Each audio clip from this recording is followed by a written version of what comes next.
Ya, ok. Como les decía, estábamos con regresión lineal y está Sebastián, parece que...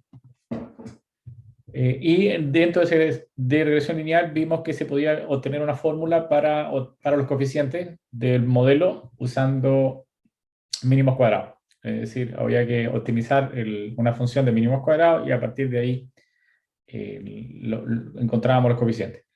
R tenía esto resumido en un solo comando que se llama el comando LM, Linear Models, y que además tiene otras gracias. Y la idea es un poco seguir comentando sobre esto, pero antes terminar con alguna parte teórica, unas pequeñitas fórmulas adicionales para poder entender un poco más la parte conceptual de la regresión. ¿Ok? Entonces voy a proyectar una pantalla inicial, me voy a desaparecer momentáneamente de acá para poder... Bueno, entonces deben estar viendo, o no sé si están viendo algo, nada. Un segundo, No. ya voy al tiro, voy a arreglarlo. Deben estar viendo una pizarra ahora, ¿no? ¿Ahora sí? Ya, ok. Bien, un poquito para ir resumiendo lo que vimos y en principio qué es lo que uno quiere hacer. Uno parte con que tiene una variable i que quiere predecir, que es una variable target, y construye un modelo. Vamos a hacerlo mejor directamente para la variable target i, así como en grande, y construye un modelo con esta x grande multiplicado por beta más un error. Acá la i es un vector que tiene n observaciones, es decir, n por 1. Esto es una matriz más que una matriz, son ¿cómo se llama esto? Los valores observados, es decir, la matriz de observaciones, que tiene n filas por p más 1 variables. Beta es un vector de p más 1 por 1, y e es un vector que tiene n por 1. ¿Ok? Y ese es el modelo, esto es lo que se llama modelo de regresión lineal. Regresión lineal. Entonces, básicamente uno construye e por e transpuesta, y esta magnitud es lo que, o al revés, perdón, para que tenga la dimensionalidad correcta, tendría que multiplicarlo con e transpuesta por e, porque ese es un número, ¿no? E transpuesta por e. Ya, esta magnitud que está acá, que también uno puede escribir en una notación un poquito más extraña, pero es como la norma al cuadrado de e. Eso es lo que es la norma al cuadrado. La norma cuadrada, básicamente. Y esto básicamente es como escribir e1 al cuadrado, más e2 al cuadrado, más etcétera, etcétera, hasta en al cuadrado. Y esto es como escribir como un módulo, lo que voy a escribir con dos rayitas para que sea la norma. La norma cuadrada se llama esto, ¿no? Esa es la norma.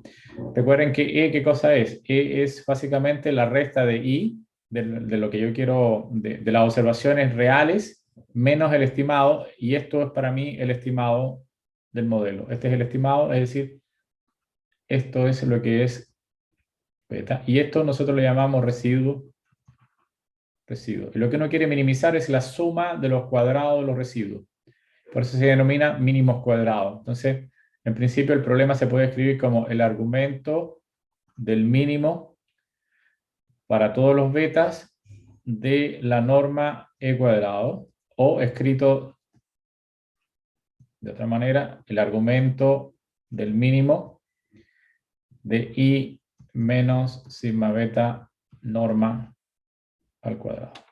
Eso es lo que uno hace en principio. Recuerden que e es lo mismo que esto que está acá, ¿no? Bien. Entonces, esto se denomina, la resolución de este problema se denomina OLS, que significa Ordinary Least Square, en inglés. Entonces, muchas veces en los libros aparece en el libro de datos, análisis de datos, que uno lo que quiere es optimizar esto. A partir de esta optimización, se pudo encontrar una solución de forma analítica, es decir, de forma correcta para beta.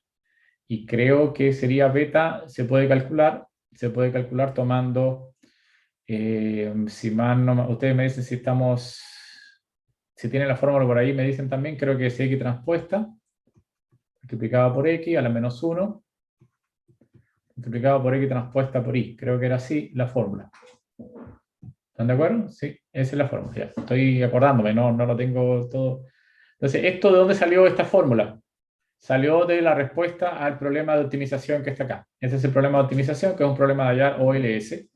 Ese era un problema de ordenar el S-square y obtuvimos una fórmula cerrada. Yo le decía que esta es prácticamente la única fórmula que se puede sacar de manera, digamos, analítica, de manera completa, a partir de un problema de optimización.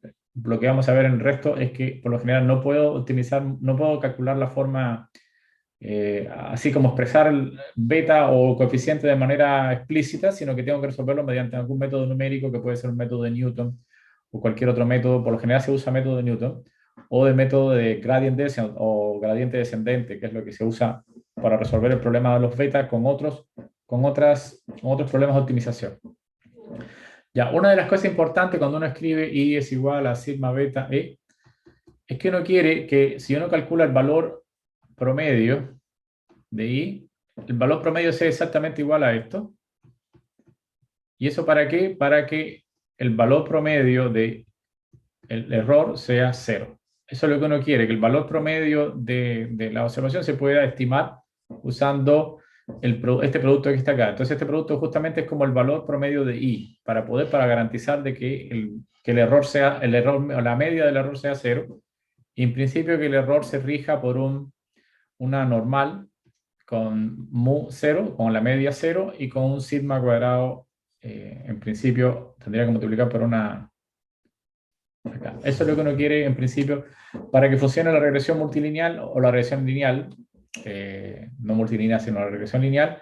Uno quiere que el error realmente no contenga ningún elemento del modelo, sino que sea simplemente una variable aleatoria, random, es decir, que se rija por una normal. Si no se cumple esto, entonces tu modelo empieza a fallar, un modelo deja de ser en principio bueno. Otra de las cosas que uno quiere es que si uno toma, por ejemplo, el valor estimado, o el valor promedio de todos los beta estimados, llamémosle así, pues no sé si llamarlo así. Ok, vamos a ver si me explico mejor.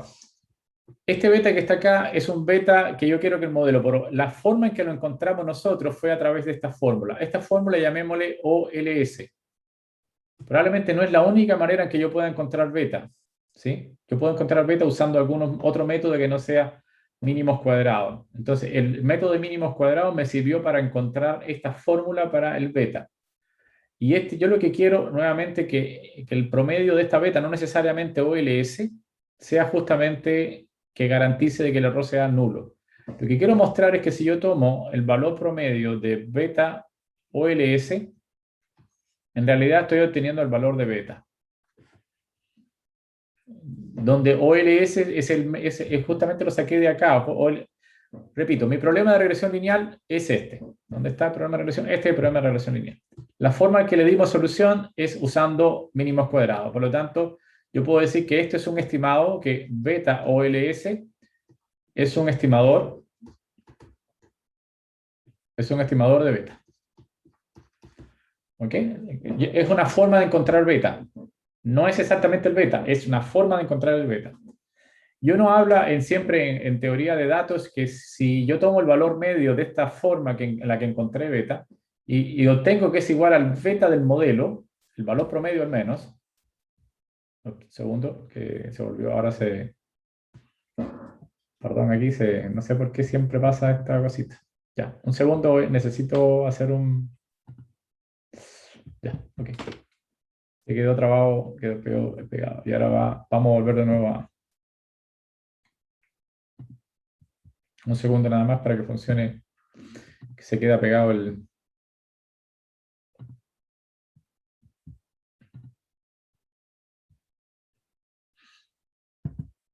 Ya, ahora sí. Bien. Ok, repito, que mi modelo es este y ya yo tengo una forma de estimar el beta. La forma de estimarlo es calculándolo mediante esta fórmula. Esta fórmula la vamos a colocar acá para diferenciarlo del beta original. Esta es la forma empírica que encontramos el beta usando la data y mínimos cuadrados. Entonces, cuando se cumple esto es una, no lo sé si se cumple o no, pero cuando se cumple, uno dice que beta OLS es un estimador insesgado. Es un estimador insesgado. Yo lo que quiero es que el estimador no tenga sesgo, que justamente uno dice que es sesgo cuando calcula el promedio, el valor medio o el valor esperado del coeficiente del estimador coincida justamente con el coeficiente del modelo. Entonces, lo que quiero mostrar ahora es que efectivamente que esto se cumple, que este signo de interrogación realmente tiene respuesta y es sí, sí se cumple. Entonces, uno puede hacer simplemente utilizar la fórmula y colocarla dentro del valor esperado. Entonces, tendríamos que, la fórmula sería, dentro del valor esperado, tendríamos que colocar x transpuesta, ¿no? Multiplicado por x, ¿no? Todo eso a la menos 1, multiplicado por x transpuesta, multiplicado por y. Profe, ¿Sí? el beta del modelo, ¿de dónde sale? O sea, Es un entiendo que es un modelo. modelo, pero no se calcula en ninguna parte, entonces me causa extrañeza. Ah, ya, ok. Por eso hay que explicarlo con tranquilidad. Pero pensaba que ya no estábamos entendiendo. Pero no importa, está ok la pregunta. Sí, tú haces un modelo en principio. Este es un modelo que tú pones a priori. Ya, este es el beta más C. Este es tu modelo. Tú no has dicho cómo calcular los betas. Tú lo que dices que estás estimando, que esto que está acá es un estimador o es un aproximado de la I. Y además te exige que esta E sea del cero con un cierto sigma cuadrado para que sea todo correcto, para que este sea el error correcto. Tú no sabes cómo determinar beta. Una solución del problema, ahí no es la única, una solución del problema es minimizar los cuadrados, es decir, tomar E transpuesta por E y minimizarlo. Y esa es la solución que ofrece un beta. El beta que nos dio fue el beta OLS, que se calcula mediante la fórmula. Pero no necesariamente es la misma fórmula para resolver el problema. A ver si probablemente existirá algún otro beta que satisfaga, que se pueda calcular mediante otra fórmula. Por lo tanto, los estimadores tienen que tener cierta característica, y una de las características de un estimador es que tiene que ser insesgado. Y una forma de ser insesgado, o disculpa, la forma de determinar que un estimador sea insesgado es que si yo calculo el promedio o el valor medio de todos los betas que puedo calcular usando la data mediante esta fórmula, coincida con OLS. Eso me garantiza que esto es un buen estimador. ¿Entiendes? Entonces, repito, no, ¿por qué no se me ocurrió en vez de tomar el mínimo? ¿Qué tal si tomo, no sé, que la suma de los cubos sea el mínimo? Ese podría me dar otro beta por otra fórmula, otra manera de encontrar los betas. Pero lo más probable, yo no lo he calculado, pero lo más probable es que cuando intente calcular el valor medio del beta obtenido de esta forma, obtenga simplemente que sea sesgado, es decir, que no coincide con el valor del beta del modelo, sino que esté corrido de alguna manera.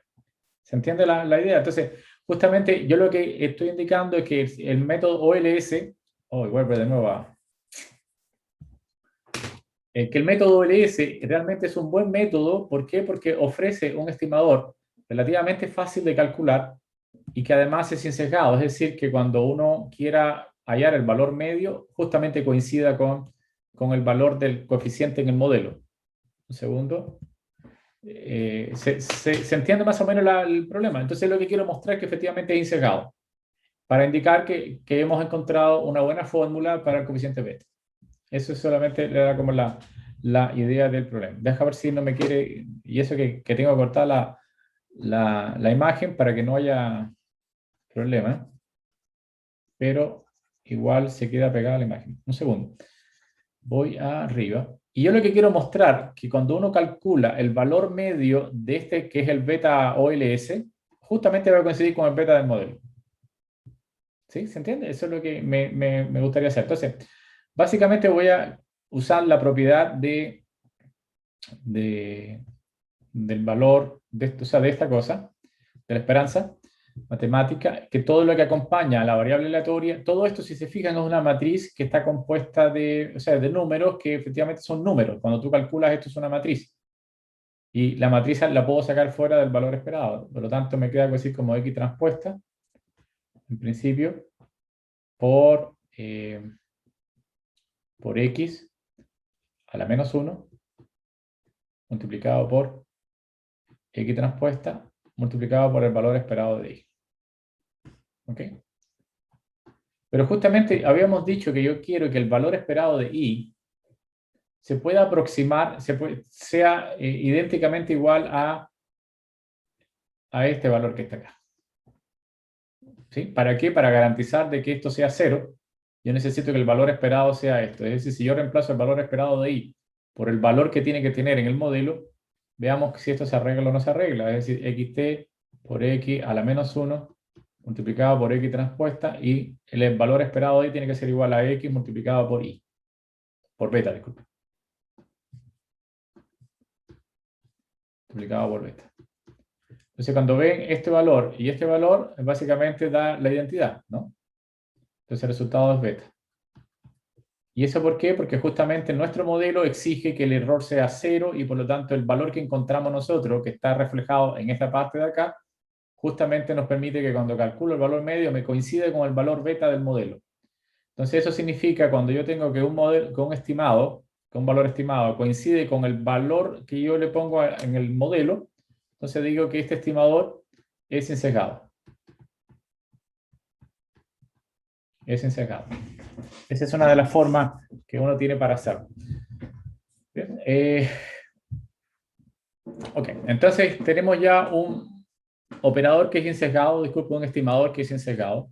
Adicionalmente, había otra característica que yo quería calcular ahora, la varianza de beta de... por Dios, que habíamos empezado la vez pasada, habíamos calculado la varianza de beta OLS, o la varianza de la estimación por método de mínimos cuadrados. Es decir, quiero calcular la varianza de x transpuesta por x a la menos 1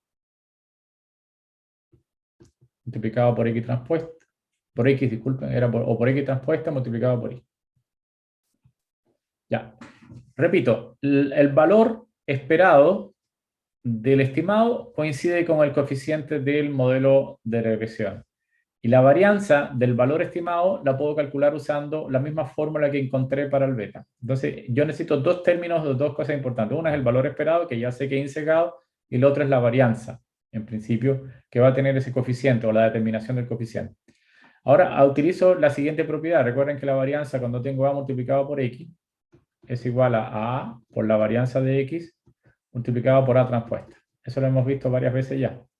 Entonces, para mí, todo esto que está acá es A, es como una matriz A, y me queda entonces que la puedo sacar afuera usando esta propiedad que está acá. Entonces me quedaría como X transpuesta multiplicado por X menos 1 por X transpuesta multiplicado por, este la saqué afuera, multiplicado por la varianza de lo que queda, que es la varianza de Y. Todo eso ahora lo saco afuera como creo que esto lo hicimos en la clase pasada, pero repitámoslo, a la menos 1 por X transpuesta, todo esto transpuesto, usando esta propiedad que escribí acá. O sea, saqué la A afuera en general. Profe, ¿sí? ese a la menos 1 es de todo, Está ¿cierto? dentro, disculpa, está mal puesto, tienes razón. Es a la menos 1 de todo. Es un problema de escritura, más que nada. Ok, es eso que está ahí. Ahora, esto me va a quedar igual, X transpuesta por X a la menos 1. Bien. Por X a la menos 1. Sigo escribiéndolo mal. Aquí está mal. Es todo a la menos 1 aquí. Y de hecho está muy mal hecho escribir X a la menos 1 adentro. ¿Por qué? Porque la X no es una matriz cuadrada. X es una matriz de n por p. Y no puedo hallar la inversa. Por lo tanto, lo que yo puedo hallar la inversa es a esto, no a la matriz en principio. Bien, entonces la varianza de I la voy a denominar simplemente sigma cuadrado, que es la varianza que tiene, la puedo calcular directamente usando la data que tengo, porque I es algo que conozco, son las observaciones de la variable target, las observaciones de la variable target.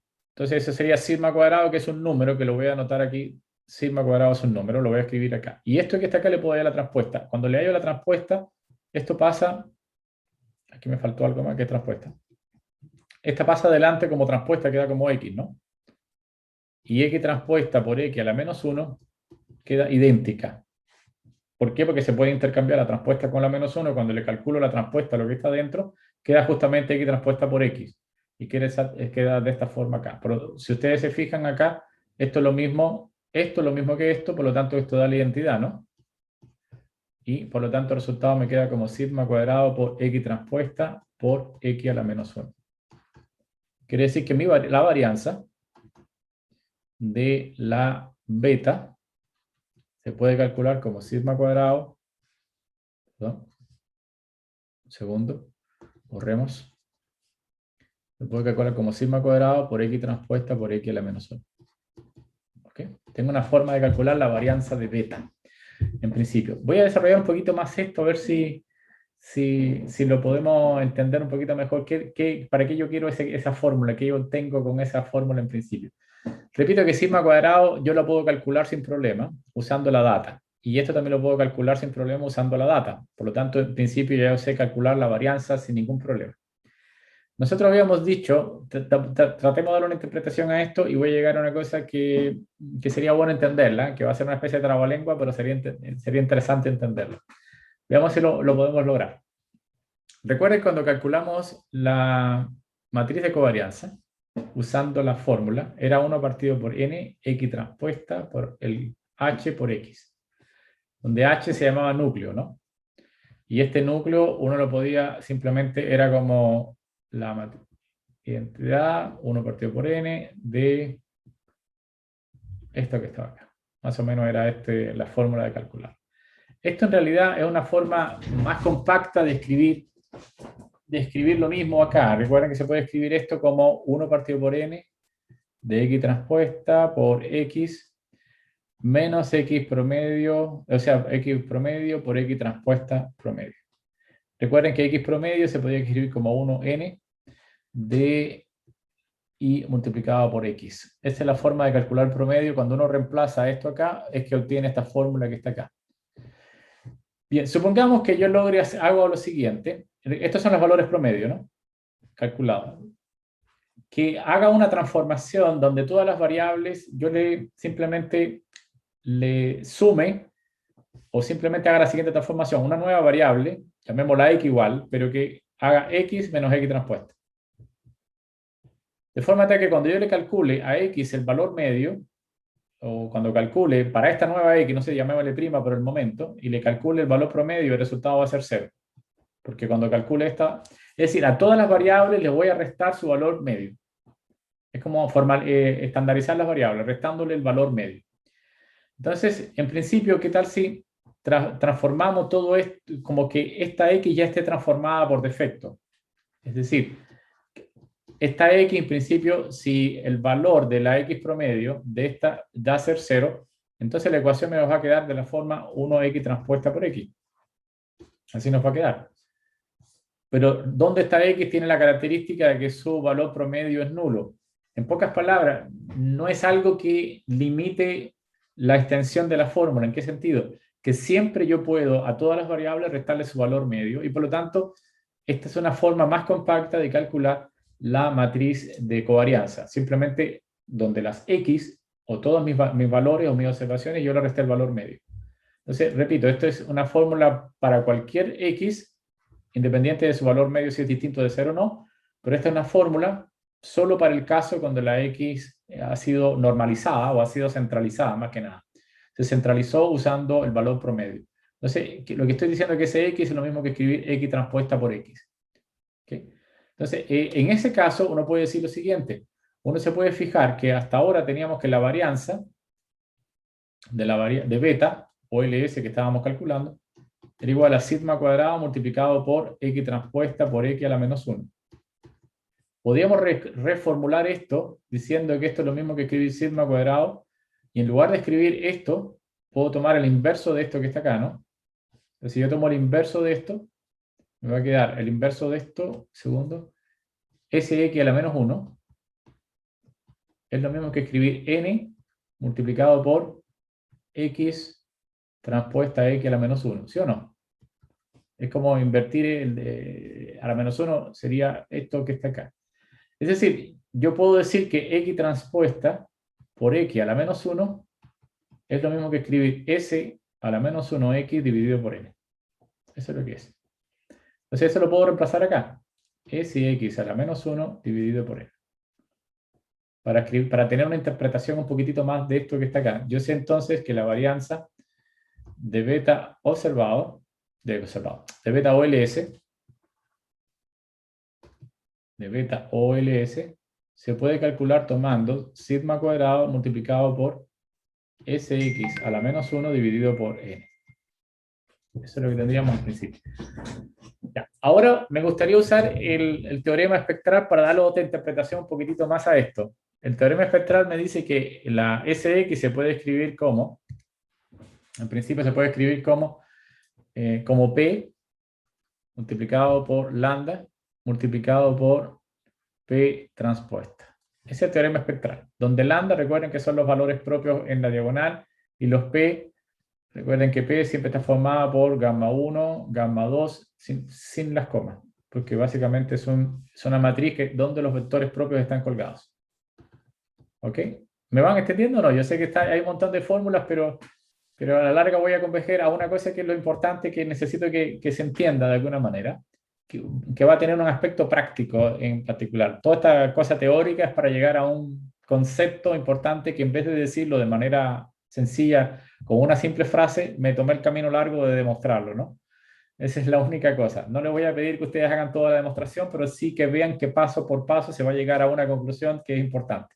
Así que no se asusten, no hay que hacer una demostración, salvo pequeñas demostraciones sí que hay que hacer en el próximo taller, pero no tan largas ni con tanta cosa, ¿no? Bien, entonces, para que no vayan a pensar que esto es así de complejo. Bien, voy a converger entonces a algo. Una de las cosas que tenía el teorema espectral, en particular, es que si yo tomaba Sx a la alfa, se podía escribir así. En particular, esto nos servía incluso para demostrar que podía calcular la raíz cuadrada de la matriz, ¿no? Se podía calcular así, ¿no? Perdón. Es a la 1 medio. Acá. A la 1 medio. PT. ¿Sí? En particular, yo puedo calcular incluso la inversa, que sería igual a P, pero aquí sería lambda a la menos 1 por PT. ¿Sí? En particular, lo puedo calcular con S a la menos 1. Ahora, esto también se puede escribir de una forma un poquito más rara. El teorema espectral se puede escribir así, también como la sumatoria. Como esto básicamente son los vectores colgados, hacer como una multiplicación, más que nada. Se puede escribir como gamma i, donde gamma desde i igual a 1 hasta p, gamma i por lambda i por gamma i transpuesta. ¿Por qué? Porque cada uno de estos p corresponde a gamma 1, gamma 2, gamma p, y cada uno de estos p corresponde a gamma transpuesta, transpuesta, transpuesta, transpuesta. Entonces yo puedo reescribir esto usando esta sumatoria de mejor manera, digamos, donde lambda i es un número, es decir, esto lo puedo reescribir un poco mejor como lambda i, gamma i por gamma i transpuesta. Bien, desde i igual a 1 hasta p. Repito, es otra forma de escribir lo mismo que aquí está escrito de manera matricial y aquí una sumatoria con vectores. ¿Sí? Es una sumatoria con vectores, pero son vectores propios. Ahora, eso mismo yo lo puedo escribir acá, pero en vez de tener lambda, lo que voy a tener son cosas como esta. Voy a tener desde i igual a 1, los mismos gamma, gamma i por gamma i t, pero en lugar de tener los lambda, los tengo los lambdas abajo, porque es la inversa. Es decir, S a la menos 1 se puede escribir así, donde cada uno de estos gammas son los vectores propios. Volviendo entonces a esta varianza que está acá, que tengo Sx a la menos 1 acá, yo puedo reemplazarlo por esto que está acá y tratar de colocarlo acá. Entonces me queda, para seguir avanzando, la varianza de la beta OLS va a ser igual a sigma cuadrado, que multiplica a la sumatoria de los gamma i t dividido por los lambda i desde i igual a 1 hasta p. ¿Bien? Hasta ahí. Es decir, en pocas palabras, de alguna forma, estos lambda algo me van a decir respecto a la varianza de OLS. Veamos ahora la parte importante, lo que me interesa. Llegué a una fórmula a la cual le puedo sacar algún tipo de conclusión, y esa es la conclusión que me gustaría que por lo menos recordáramos, si no recordáramos todos los pasos, sí tratar de enfocarnos en esto. Recuerde que nosotros partimos siempre con una X grande, donde esta X corresponde a ¿cómo se llama esto? Los valores observados, es decir, la matriz de observación. A partir de la matriz de observación, yo puedo calcular S, que es la matriz de covarianza. A partir de la matriz de covarianza, yo puedo calcular los gamma y puedo calcular los lambda. Es decir, todo partió de la data y ya yo voy por gamma y por lambda. Eso es lo que tenemos, ¿sí? Es decir, si yo conozco todos la gamma y conozco todos los lambda, puedo en principio obtener todas los beta, en principio. Ahora, como S en realidad es una matriz simétrica y definida positiva, lo hemos dicho varias veces ya hasta el cansancio ya, en principio, tiene una gracia importante. ¿Qué significa la gracia importante? Que Profe, lambda 1, ¿sí? me perdí un poquito en la fórmula anterior, la varianza de beta. ¿Esto? Sí, ¿Ya? el sigma por la sumatoria, que es la que calculamos arriba, pero Parece ahí la falta menos un 1. partido Falta por una n, n. ¿no? Falta una n, disculpen, falta una n. Y todo dividido por n. Ya. Sí, me faltó incluir la n en toda esta cosa. N. Eso es. Sí. Ok. Eso es, está ahí, ¿no? Entonces, esta es la fórmula que tengo acá y es la que quiero darle una interpretación ahora, en particular para los OLS, que en particular, ¿qué puedo decir del método que ocupé para encontrar los beta? Eso es lo que quiero saber. Ok, entonces, como le decía, yo tengo conocimiento de mis datos. A partir de mis datos puedo calcular la matriz de covarianza. A partir de la matriz de covarianza puedo calcular los valores, los vectores propios y los valores propios. Además, como la matriz es simétrica y definida, los lambda 1 va a ser mayor que lambda 2, va a ser mayor, etcétera, que lambda último, que el lambda p. Por lo tanto, el lambda p va a ser pequeña, ¿no? Estos son los valores pequeños, ¿no? ¿Se entiende, no? Son valores más pequeños que los primeros. Bien, supongamos que sean muy pequeñita, muy pequeños estos valores. Recuerden cuando nosotros, otra de las cosas que hicimos fue calcular los componentes principales. Entonces los componentes principales tienen la gracia, no sé si llamarlos I para no confundirlo con esta I, vamos a llamarle simplemente componentes principales, perdón. Ok. Los componentes principales, PC, se obtienen haciendo una transformación de mis X, ¿no? Pero la varianza de cada uno de los PC, de los PCI, para no ponerle I como antes, van a ser igual a las lambdas. Y recuerden que cada uno de estos componentes en realidad es una combinación lineal, llamemos lambda 1, x1, lambda 2, x2, etcétera, etcétera, etcétera, más lambda p, xp. Son combinaciones lineales de cada una de las variables, ¿no? Eso es lo que hacen los componentes principales, que tienen la gracia de que las varianzas de esos componentes principales son lambda i. Son justamente los valores de lambda. Supongamos para alguna casualidad que la última lambda sea casi cero o casi nula. En principio que sea casi nula. Que lambda, por ejemplo, p sea aproximadamente cero, muy bajita, muy pequeñita, la lambda. La última variable es el último componente principal, produce exactamente, no sé, el PC, que es esta combinación lineal, cuando lo reemplazo acá, produce un lambda muy pequeñito. Cuando yo me fijo aquí arriba, si el lambda es muy pequeño, aquí muy pequeñito el lambda, como está en el denominador, ¿qué pasa con la varianza del beta? Para ese lambda en particular. Lo que hace es que crece muchísimo la varianza. Cuando uno tiene una varianza muy grande del coeficiente, significa que mi método es muy malo. ¿En qué sentido es malo? Que no detecto el verdadero coeficiente porque tengo un espectro de coeficientes estimados gigantesco. Por lo tanto, va a depender mucho de si existe cierta combinación lineal de variables que produzca un lambda cerca de cero. A ver si me entiende este trabalengua que viene ahora. Sí, en particular. Si la varianza del último componente principal es cero, supongamos que la varianza sea cero, significa que es estrictamente el componente es casi constante, ¿no? Porque no tiene varianza, es casi constante el coeficiente. Significa que esta combinación lineal es una constante determinada, ¿no? O casi una constante porque el lambda es muy chiquitito. Si esta combinación es constante, entonces existe algún tipo de combinación lineal entre las variables o existe una correlación muy amplia entre estas variables. Si estas variables entonces da una constante, significa que entre ellas están correlacionadas o que se mueven en conjunto.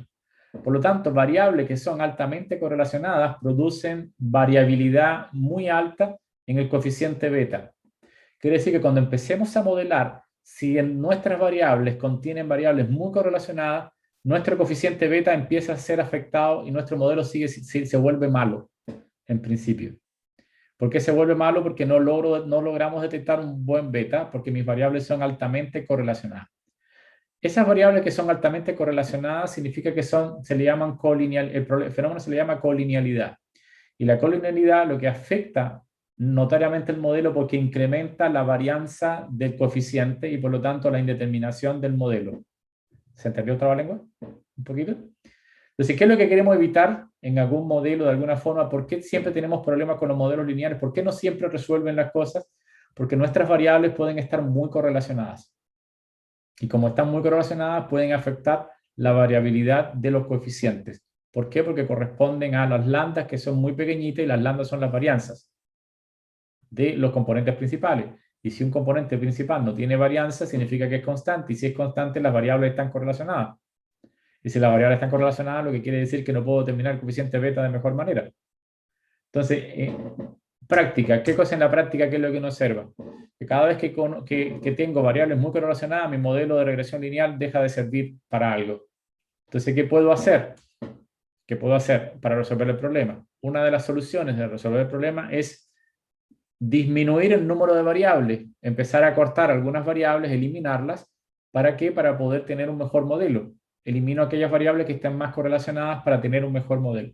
Esa es una opción posible del problema. Otra opción es simplemente que en vez de hacer un sistema, un modelo con las variables originales, la haga directamente con los componentes principales y así puedo eliminar algunos componentes y quedarme con algunas combinaciones que aportan mejor al modelo. Es decir, ¿qué voy a eliminar? Voy a eliminar los últimos componentes que tienen una varianza muy bajita, porque las varianzas pequeñas producen grandes, las varianzas de lambda, o sea, me refiero a las lambda pequeñas, producen varianza muy grande del coeficiente. Y eso hace que mi modelo mejore, en principio. Pero eliminar variable tiene un costo en particular. ¿Cuál es el costo de eliminar variable? El costo es que antes mi coeficiente era insesgado. Se cumplía esto, pero al eliminar variable empiezo a tener problemas y el coeficiente se vuelve sesgado. Es decir, no voy a coincidir con el coeficiente beta que tenía original. Es decir, por un lado arreglo que mi varianza disminuya, pero aumento el sesgo. Es decir, y ese es el drama que tienen todos los modelos de análisis de datos. Al disminuir la varianza, aumento el sesgo, y al disminuir el sesgo, aumento la varianza. ¿Se entiende lo que estoy diciendo? A grandes rasgos, ese trabalenguas. De hecho, lo voy a probar un poco más porque vamos a explotar esa idea un poco más para ir mejorando los modelos de regresión a modelos más entretenidos, digamos, modelos mucho más sofisticados que la regresión ordinaria en particular. Entonces, todo lo que han hecho muchos investigadores en el área de datos es tratar de encontrar ¿cómo decir? Un intermedio entre el sesgo y la varianza. Entonces, siempre todo modelo matemático que se relaciona con datos juega con dos términos, el término de encejamiento o de sesgado, que el coeficiente no sea sesgado o que tenga poca varianza, en principio. Una de las formas, repito, de resolver el problema es simplemente eliminando variables, como les decía. Eso hace que mi varianza disminuya, pero eso hace que aumente el sesgo, en principio. Entonces, por lo tanto, tengo que eliminar un conjunto de variables de una manera inteligente para tener una especie de compromiso en perder un poco de sesgo, pero que no sea tanto el sesgo que no me permita resolver el problema. ¿Ok? Bien, entonces, una cosa más intuitiva antes de hacer un poco de ejercicio más práctico y que esto se vea de mejor manera es... Profe, Sí, te escucho. Mientras ¿cuál vas es? hablando, yo voy reiniciando esto porque se volvió a echar a perder. Dale. Ya. ¿Cuál es la consecuencia de aumentar el sesgo? Al tiro. Un segundo. Al tiro. Aumentar el sesgo tiene un problema, es que no, tu modelo tiene varias cosas. Dame un segundo, lo muestro y te digo al tiro qué es lo que pasa. ¿Dónde está? ¿Dónde está? Un segundo. Lo voy a volver a reiniciar. Un segundo. Y te digo dónde está el problema de aumentar el sesgo. Yo sé que a lo mejor a la primera no se entiende todo el detalle que yo quisiera, pero como vamos a ir reforzando la idea, porque es sumamente importante la idea dentro de análisis de datos, es como un criterio crucial. en principio, y que marca básicamente por qué la gente inventa más modelos, no se quedó con una regresión y listo. En general. Voy a ahora tratar de ilustrarlo. Un segundo. Ahora sí. Ya.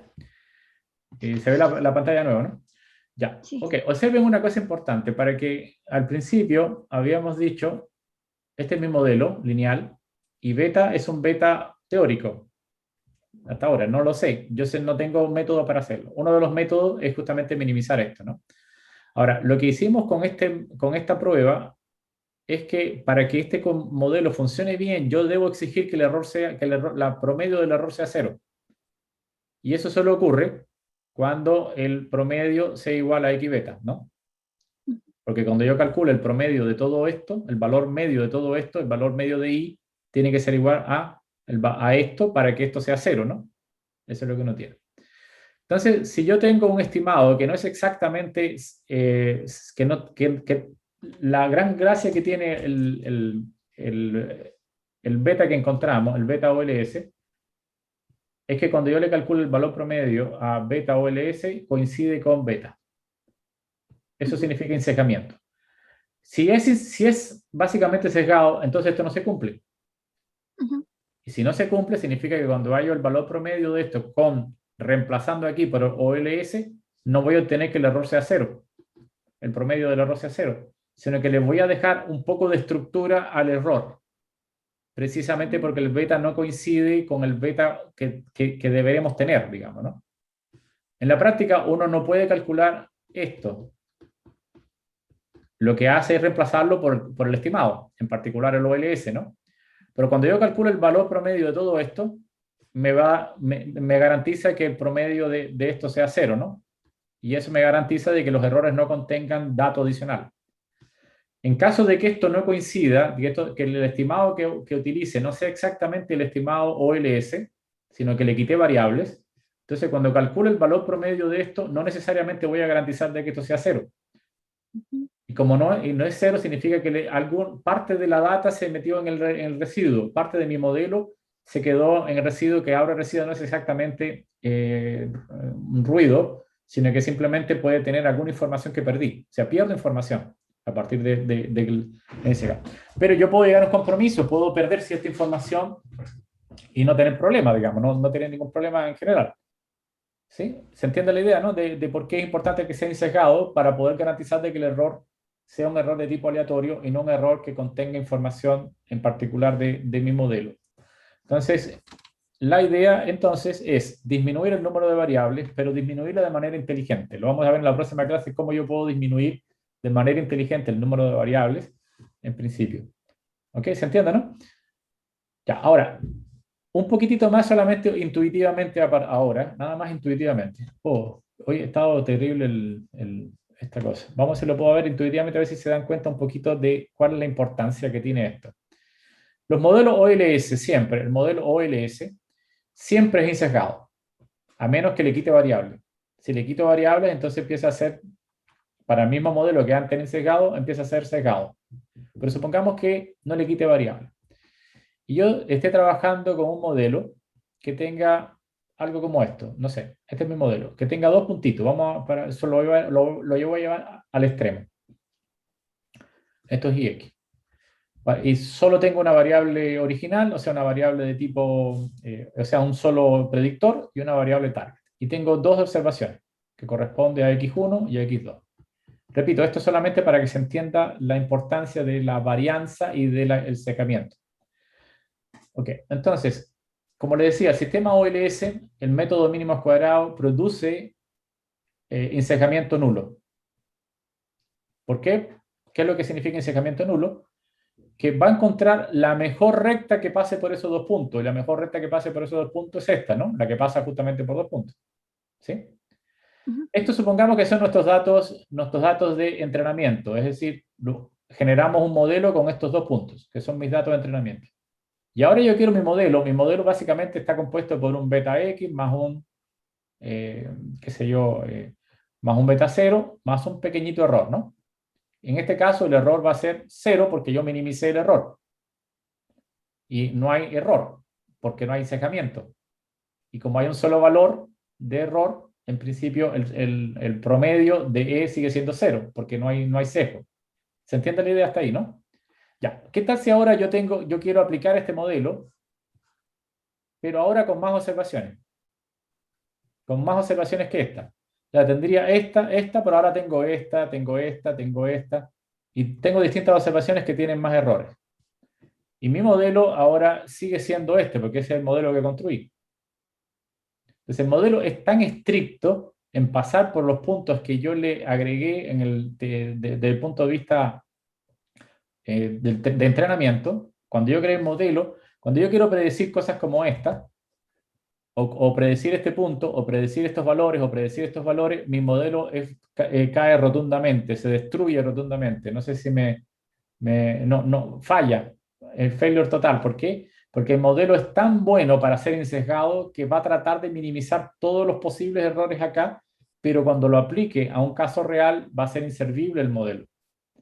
¿Por qué? Porque el modelo solamente pasa por estos dos y los otros no le interesan, porque aquí lo construyó, porque ese es el modelo de ensesgamiento. Entonces, ¿cuál es la vía? Hagamos que este modelo acá falle un poquito, que haga una cosa como esta. Que no sea completamente insesgado, sino que tenga una variabilidad. Con esto, ¿qué hacemos?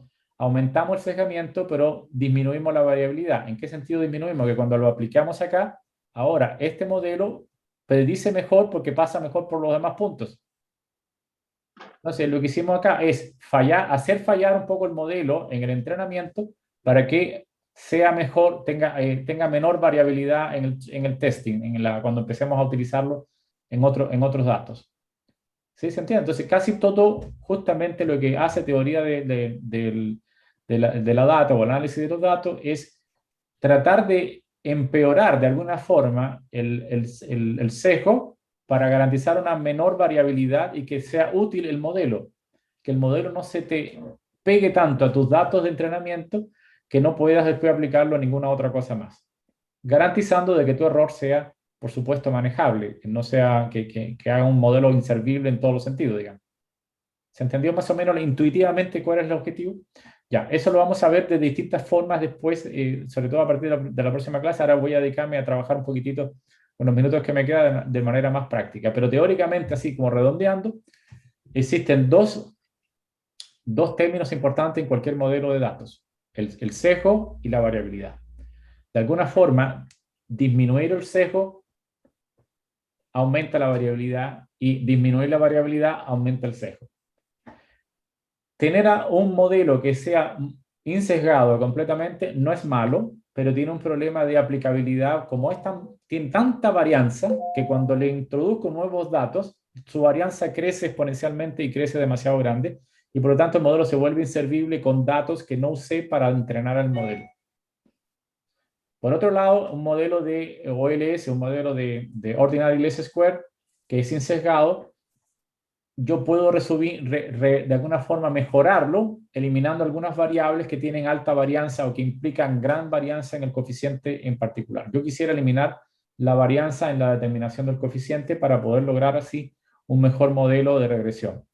¿Ok? Entonces, esa es una forma de hacerlo, pero en la práctica hay que hacerlo de manera inteligente, porque eliminar variables por eliminarla no es sencillo. Una forma de hacerlo, un poco naif, es simplemente hay que eliminar aquellas variables que estén más correlacionadas. Simplemente elimino las variables más correlacionadas, me quedo con algún representante de ellas, y con eso mejoraría en principio mi modelo. Por eso un poco medio arbitrario, artístico, digamos, ¿no? Todavía no está justificado 100% la metodología. Pero es como una regla, así como, estupendo, se ve que a lo mejor si elimino variables correlacionadas van a mejorar el problema. ¿Sí? ¿Se entiende más o menos que hay problemática con estos modelos, no? Esa es como la idea.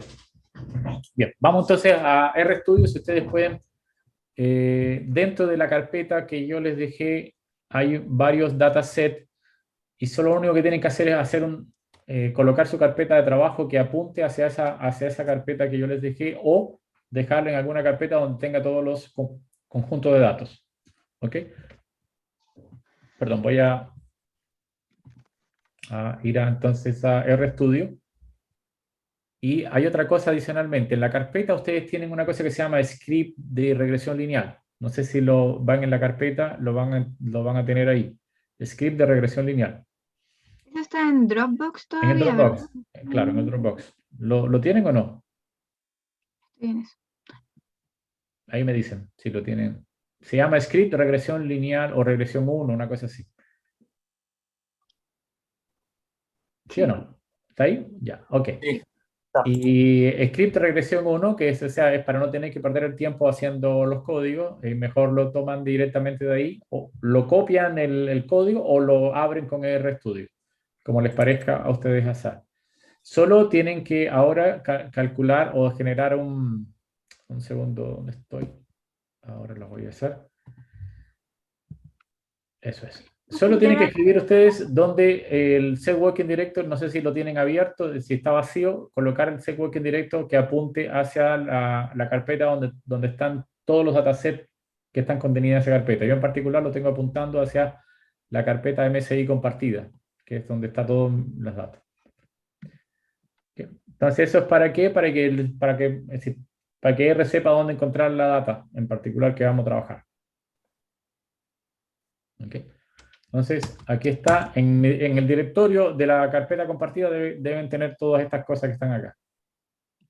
La carpeta compartida. Entonces hay un script, se llama script de regresión lineal, que está ahí, que es el que hay que abrir, y además dentro de la data debe estar una data que se llama, en alguna parte dice polera, que se llama pullover.dat.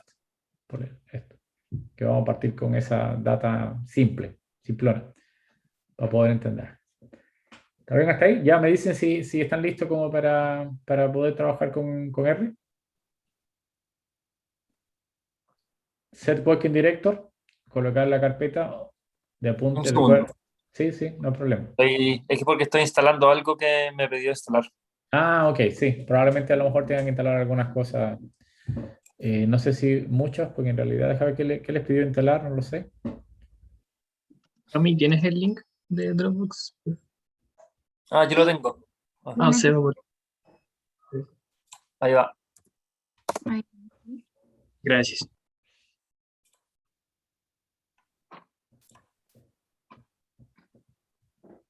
Ahí me dicen cuando lo pueden. Tienen que instalar a lo mejor Caret, que está ahí, o si ya no lo han instalado. Un programa importante, un paquete importante.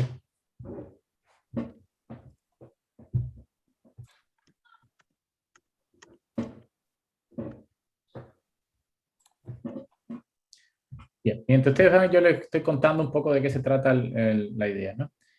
Vamos a primero cargar una data que se llama pullover.dat, que en realidad es polera.dat, ¿ok?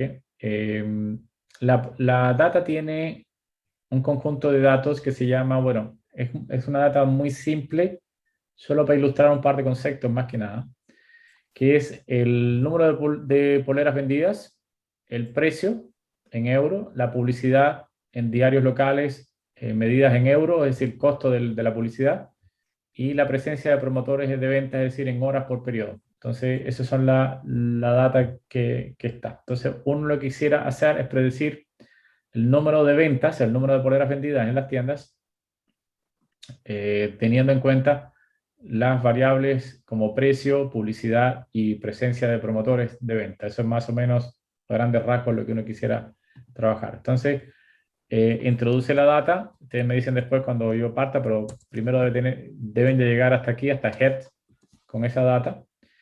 La data tiene, estos son los valores, en principio para nosotros X1 es la variable target, esa sería nuestra I, pero está un poco rara, pero es X1 es la variable target, esa es la variable que queremos predecir usando un modelo de regresión lineal.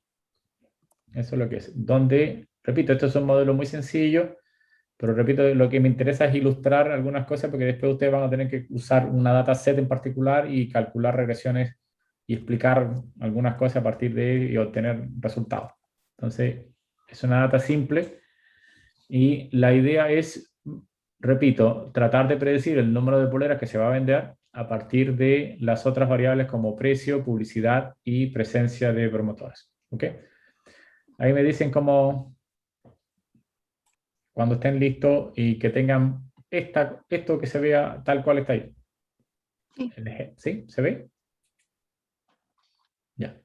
Voy a suponer que sí. Si nadie protesta, quiere decir que sí. Sí. Ya, ok, bien, entonces la idea es la siguiente. Primero, en R, la forma de encontrar un modelo lineal es simplemente poniéndole un nombre, le puse modelo, LM, es Linear Model, significa LM, es decir, un modelo lineal. Aquí escribo, voy a hacer un primer modelo con una única variable X2. X2 representa el precio, ¿no? Quiero saber si el precio me puede decir algo o me informa algo respecto al número de poleras vendidas. Eso es lo que quiero saber. Es decir, en pocas palabras, quiero saber si el conocimiento de la variable precio me aporta al conocimiento del número de ventas de poleras. ¿Está bien hasta ahí? Ese es mi objetivo. Trivial lo que estoy diciendo, pero ahora van a darse cuenta que no es tan trivial, por eso es importante volver a recalcarlo. El modelo de regresión lineal es un modelo muy simple, pero en sí mismo es sumamente complejo porque tiene todos los detalles que uno quisiera después aplicarle a todos los demás modelos. ¿Okay? Entonces, por eso es un modelo complejo en ese sentido. Simple en que realmente solo destaca la linealidad del problema, sin incorporar no linealidades o cosas por el estilo. Ok, entonces el modelo, para que tengan siempre claro cómo se construye un modelo LM, escribo en la target, esta colita de chancho implica fórmula, y aquí la variable independiente, si hay más variables independientes, lo voy agregando con signo más X3, más X4, etcétera, agregándole las variables. Y tengo que aclararle los datos, es decir, los datos que se llaman datos justamente. Aquí, ¿dónde tiene que buscar X1 y X2? En datos. Ya, haciendo Control Enter ya se guardó todo en modelo. ¿Ok? Esa es una de las cosas. Lo segundo es el otro comando que hay que saberse, se llama predict, ¿no? Es decir, ahora voy a predecir mis variables predictoras, es decir, mi estimado de mi variable target, que la voy a denominar I, debería llamarla I-Tongo, arriba, pero ese es el estimado que me da mi modelo. Entonces, hago la predicción usando el modelo aplicado sobre los datos. Y eso lo voy a guardar en I. Entonces, dos comandos importantes hasta ahora, LM y predict, que hay que saber la estructura de cómo funciona. El tercer comando importante se llama sumario. Sumario, quiero que me dé el sumario del modelo, que ya habíamos hablado un poco sobre esto, ¿no? Sobre el sumario en la clase pasada. ¿Okay? Entonces, el sumario, me voy a fijar lo que me ofrece el sumario y ustedes me dicen si es un buen modelo, mal modelo, etcétera, etcétera, a partir de la información que me arroja el modelo. Por ejemplo, X2 es la única variable que estoy analizando y el intersecto sería como el beta 0. El beta 0 por lo general nunca me preocupo mucho de él, me preocupa más bien de los betas, ¿no? Del beta 1. Entonces el beta 1 sería este es el valor del estimado de beta. Entonces me da menos 0.36 el valor estimado. En pocas palabras, si eso sería un buen estimado, en el sentido que es un buen coeficiente, a medida como es negativo, a medida que crece el precio, disminuye la venta de poleras, ¿no? Porque es negativo. Eso es lo que quiere decir en principio. Pero ¿por qué yo sé si es bueno o malo el modelo? Realmente me voy a fijar en p-value, ¿no? El valor de P. Observen que el valor de T se construye tomando el valor estimado y dividiéndolo por la desviación estándar. Es decir, la varianza del valor. Es decir, la varianza. Si la varianza es muy grande, entonces el valor estimado va a ser este, ¿no? ¿Entendió? Ese es el valor estimado. Entonces, ¿dónde uno ve que la coeficiente puede ser inestable? Teniendo una gran varianza. Observe que la varianza, comparativamente con el valor del coeficiente, es grande, ¿no? Comparativamente con esto, es varias veces el valor. Entonces, tiene una gran varianza. Ahora eso lo vamos a ver reflejado en el t-value. En el t-value, después haciendo la prueba, una prueba t, nos damos cuenta que el p-value da 0.64. Y recuerden que queremos que ese p-value sea del orden de 0.05.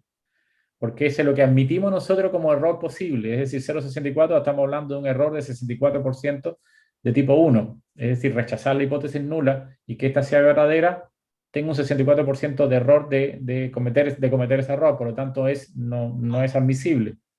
Yo puedo admitirlo hasta un 5%, pero no un 64%. ¿Qué significa esto? Que este coeficiente en realidad es 0. Ese coeficiente, que es la hipótesis nula, ese coeficiente realmente no aporta, en principio. ¿Dónde más tengo que ver? Me doy cuenta del R-square. El R-square da 0.02, quiere decir que mi modelo aporta en casi un 2% de explicación de la varianza. Entonces, repitiendo lo que decía al principio, el conocimiento del precio me aporta algo de lo que ya conocía respecto a las poleras vendidas? No, eso significa que el modelo no me aporta nada, absolutamente nada. Cuando yo tengo una data, la data significa, vamos a ver el modelo, y voy a reexplicar nuevamente eso mismo que acabo de decir, pero ahora dibujemos. Estos son los valores de las ventas contra precios, ¿no? Eso es. Y acá voy a escribir los valores que son, los azules son los valores predichos, que están en I. ¿Ok? Los valores predichos están en la recta, ¿no? Trazamos una línea que pase por ello y esa es la línea predicha, o sea, lo que hace la regresión lineal. En principio, lo que está en la línea roja es mis predicciones. Y lo que está en azul son las predicciones correspondientes a cada una de los valores que están acá, los valores observados. Pongamos los 6, hagamos esto y también coloqué una línea verde que es el valor promedio de las ventas. El MINS, el valor promedio de las ventas. ¿Ok? Nuevamente, supongamos que yo solo conozco las ventas, el número de ventas de poleras. Si yo conozco el número de ventas de polera, ¿qué información tengo? ¿Qué información yo puedo sacar a partir de un conjunto de datos? A ver, quitemos las ventas. Si yo tengo un conjunto de notas, mis notas en las pruebas, ¿qué información yo puedo sacar a partir de las notas en conjunto? ¿Cuál es la primera información que yo tengo? Si yo tengo un conjunto de datos, ¿qué es lo primero que yo le podría hacer? Conjunto de datos numéricos, digamos. Sacar el promedio. Sacar el promedio. Eso es lo primero que uno hace con la data. Entonces, esa línea verde corresponde al promedio. Bien, al promedio. Ahora yo tengo un conocimiento mayor. Yo conozco ahora una información de los precios. Y la pregunta es si el conocimiento de los precios me aporta algo más allá del conocimiento que tenía antes, que era el valor promedio. Me fijo entonces que el coeficiente beta es demasiado pequeño, es decir, la recta es casi horizontal. Por lo tanto, lo que aporta esa horizontalidad de la recta o esa, digamos, tangente, el pendiente de la recta, está relacionada con coeficiente beta. Beta básicamente es la tangente, ¿no? O sea, me refiero a la inclinación a la pendiente de la recta. Entonces, la pendiente en la recta, o sea, la recta es casi horizontal.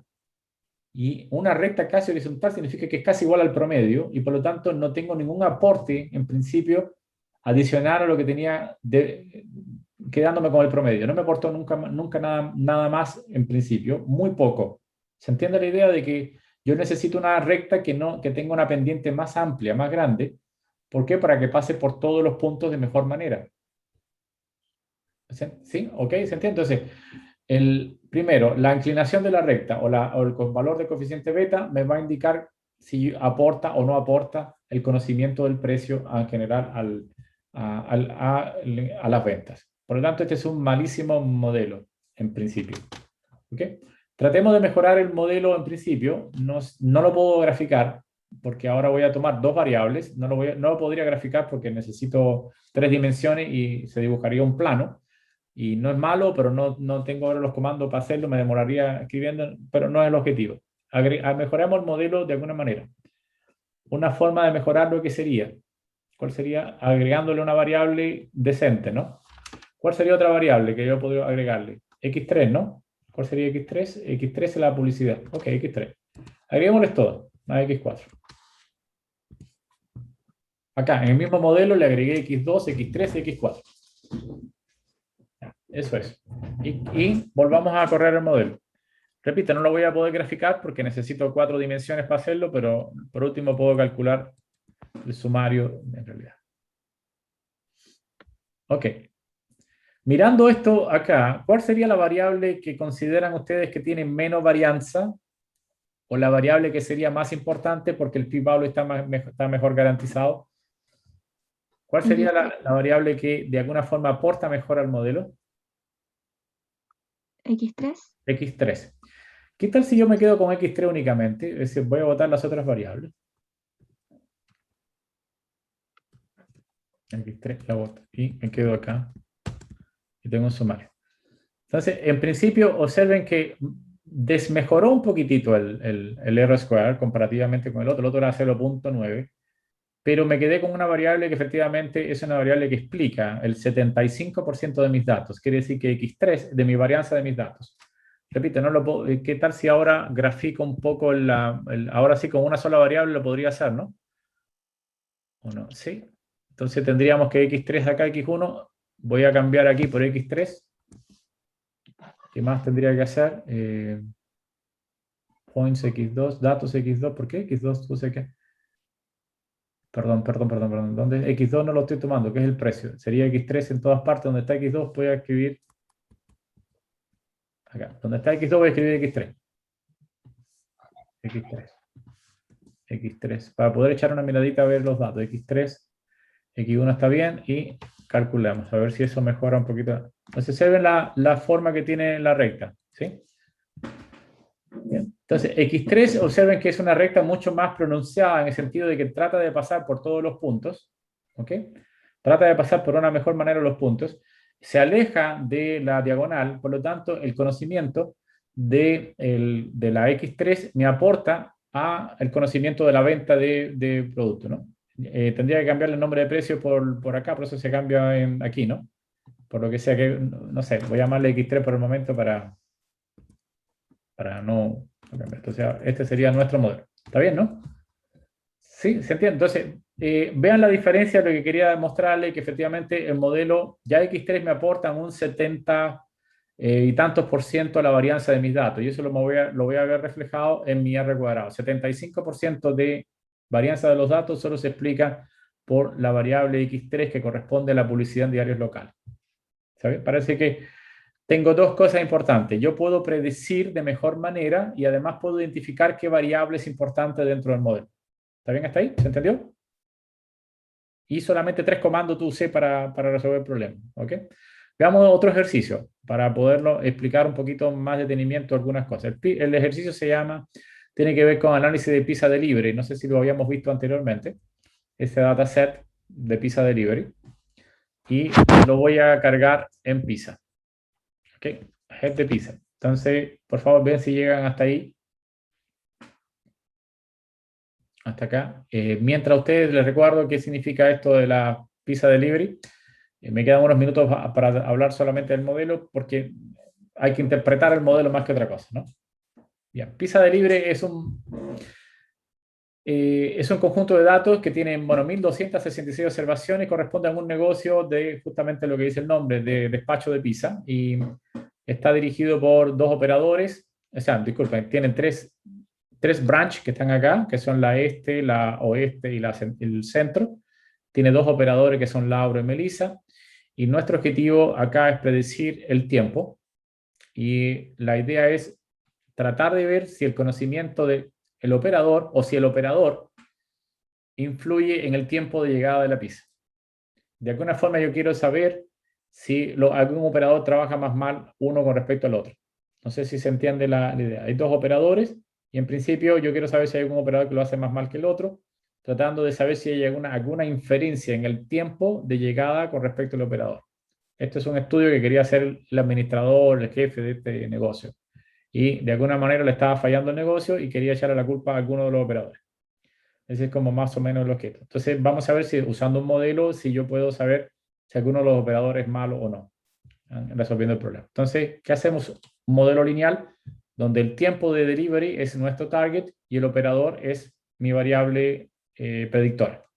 Y mi data se llama pizza. Entonces eso es lo que vamos a hacer. Hacemos el modelo, le llamamos modelo 1, construyo un sumario y ustedes me dicen si efectivamente el operador, y si observan algo raro también me pueden decir en el sumario. ¿Pueden interpretar el sumario de alguna manera o no? ¿Qué significa el sumario más o menos en particular? Que es un pésimo modelo. Primera conclusión, que es un pésimo modelo. Eso me dice que el operador en principio no influye mucho en el tiempo de delivery y no puedo echar a ninguno de los dos porque los dos, por lo menos este modelo no me arroja nada con respecto al operador. Esa es la primera cosa que puedo saber. ¿Qué otra cosa extraña o distinta encuentran con respecto a aquí en este, digamos, en este sumario? ¿Alguna cosa distinta a lo que habíamos visto? Aparte del R-square, que es pésimo modelo, aparte de que efectivamente el operador tiene aquí un R-square, disculpa, un p-value muy grande, del 48%, Observen la variable. Lo que me importa acá es la variable esta que está acá, operador Melissa. ¿Por qué puse operador Melissa y no operador nada más? Puso operador Melissa, básicamente. Veamos, aquí abajo traté de construir el modelo coeficiente, modelo del coeficiente, y el modelo es este. Este es el modelo escrito con los mismos coeficientes que arrojó el modelo en particular. ¿Ok? Entonces, este es el modelo, en principio. Ya, ok. La idea es la siguiente. Un poquito. Si uno calcula, por ejemplo, el tiempo promedio de llegada de la pizza, nos va a dar aproximadamente 34.103. Eso es lo que es el promedio, en general. Observen que la X, ¿quién es la X? La X está relacionada con la variable operador Melissa. ¿Y por qué no operador la otra? Porque son dos operadores. Si uno escribe acá, por ejemplo, chicos, termino, no se preocupen, no hay problema. Unique. Pero me interesa que entiendan más o menos si es sencillo, no es difícil. Pizza que se llama y el otro, a ver, perdón. Escribí mal pizza, ¿no? Signo de peso y operator. ¿Cuántos operadores hay? Laura y Melissa. Pero sin embargo, la variable que está tomando R es operador Melissa. Bien, simplemente R se dio cuenta de que operador es una variable categórica que tiene dos valores posibles, Laura y Melissa. Tomó a Laura como referencia y a Melissa tomó como variable 0 o 1. Entonces, esta X que está acá, que es operador Melissa, significa 1, ¿no? Cuando es Melissa, y 0 cuando no lo es, cuando es Laura. ¿Se entiende, no? Entonces, como tiene dos opciones nomás, es Melissa o Laura. Entonces, en principio, cuando esto vale 0, el resultado del tiempo es 34.103, pero ese es el tiempo promedio que se demora Laura de los servicios de Laura, nada más. Es decir, de los deliveries que Laura atiende, es 34.103. Cuando es Melissa el que trabaja, Melissa, entonces esto vale 1. Y significa que al tiempo 34 debo agregarle 0,25 minutos más, esos 34 minutos. Entonces, en principio, eso quiere decir que, en principio, que Melissa lo haría más mal en 0,25 minutos.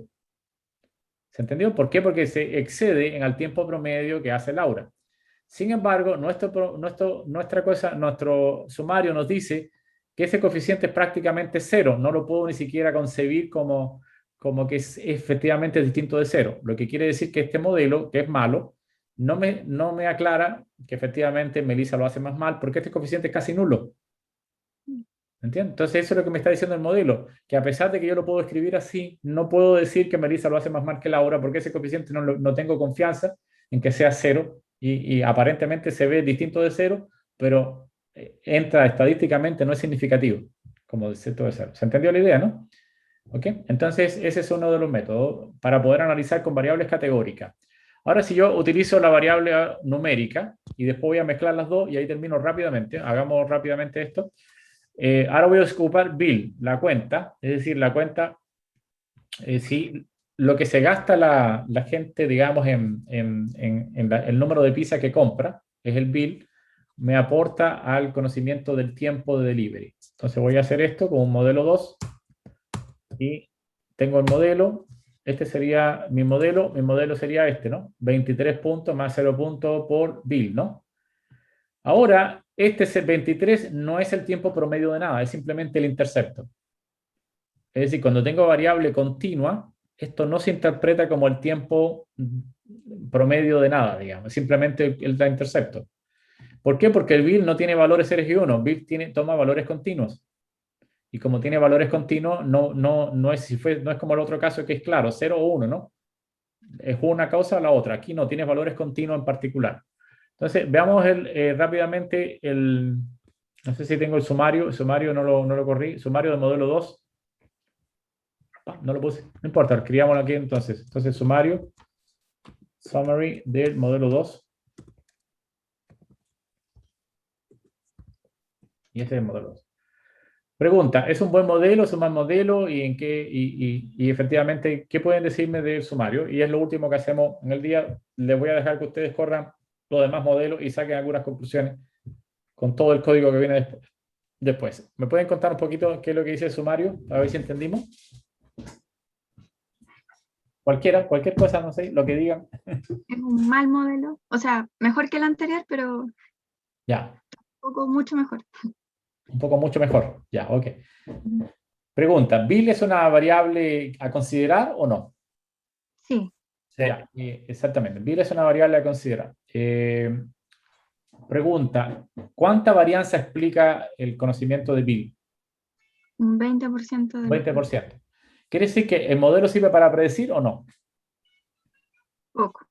No, modelo no sirve para predecir, pero sí me dice algo importante. Me dice que la variable Bill tiene alguna influencia, que el conocimiento de la variable Bill me aporta un 20% del conocimiento. Si uno hace la gráfica de esto, voy a hacer el ggplot acá de esto, a ver si lo puedo hacer. Eso es. Todos esos puntos son los tiempos de libre versus Bill, ¿no? Ustedes se dan cuenta que la recta que pasa por ahí pasa por alguna, pasará por el 20% a lo más de los puntos adecuadamente para poder predecir, pero fuera de él hay un montón de puntos que se explican por otras razones. Entonces me dice que el 80% se explica por otras variables, pero la variable Bill algo me aporta al conocimiento del tiempo de delivery. Entonces me voy a percatar que la variable va a ser importante, pero no tanto como para poder predecir el tiempo realmente. ¿Se entiende más o menos la forma de interpretar los modelos? Ok, dejémoslo hasta acá, ya son ya 10 minutos, ya estamos en el tiempo. Les pido por favor que sí corran todos los modelos que están acá, intenten, jueguen un rato con esto, vean las variables importantes, vean si les funciona todo lo que está ahí y para poderse familiarizar con digamos, las regresiones, porque después puede complicarse un poquito más porque van a tener que después elegir qué variables vamos a tomar, eh, si se puede reducir o no la dimensionalidad, cómo se va a afectar el R-square, cómo podemos usar un método mejor que la regresión o mejorar la regresión de alguna manera. ¿Ok? Entonces, jueguen un ratito con eso para ver que, en el sentido de que corran los modelos. ¿Ya? Por mí está bien. ¿Alguna duda, pregunta? ¿No? ¿Está ok? Bien, me parece muy bien. Entonces, si no hay duda, en la próxima clase le voy a poner una demostración más o menos grande, gigante, de partir de cero hasta el final. ¿Les parece, no? Porque como no tienen duda, creo que está bien. Ya, ok, no hay problema. Bien. Chao, chicos. Entonces, nos vemos en la próxima clase. No, pero Ah, profe, gracias. Chao. Profesor, que esté bien.